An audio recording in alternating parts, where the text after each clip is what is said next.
People often want to solve things in their life by understanding them, which makes a lot of sense. And it's like if we could just figure out where things went wrong or what happened, if we could just find that little puzzle piece that could tickle the part of our brain that just wants things to click, then everything would shift and the problems that we see in our lives and the way that we feel would all of a sudden resolve because we figured it out.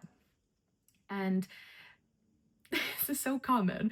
And what I notice is that we've learned how to think about feeling instead of actually feeling. So, thinking about feeling, a really good example is anger. Imagine if you're talking to your best friend and you're talking about something that's pissed you off, and you could talk for hours and hours about how angry you are and why you're justified in your anger and what you're angry about and everything that everybody did. And you could psychoanalyze everybody all day long. But you're probably still going to be angry because there's a difference between explaining anger and feeling anger, right?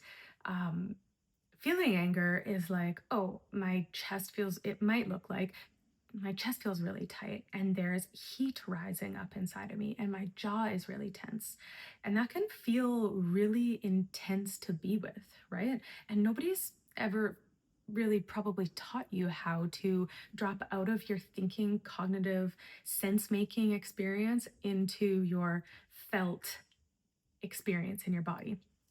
And the reason that we do this and the reason that somatic work isn't linear in this way, we're not trying to figure you out. We're trying to drop below your conscious awareness where your implicit memory lives, where your body is holding patterns and subconscious understandings of yourself just below your conscious awareness. So, this is why we don't change your experience and we can't change what's happened, and we don't change your experience by understanding it. We change your experience by dropping below your understanding of it into your felt experience of it and making more space inside of you for you to navigate the situations that you see in your life. So we're working with what lives beneath the story that you're telling. And when people get this and when clients get this, something clicks and you can process what you're feeling and things start to shift because you're working with what's really there, not what lives in your mind.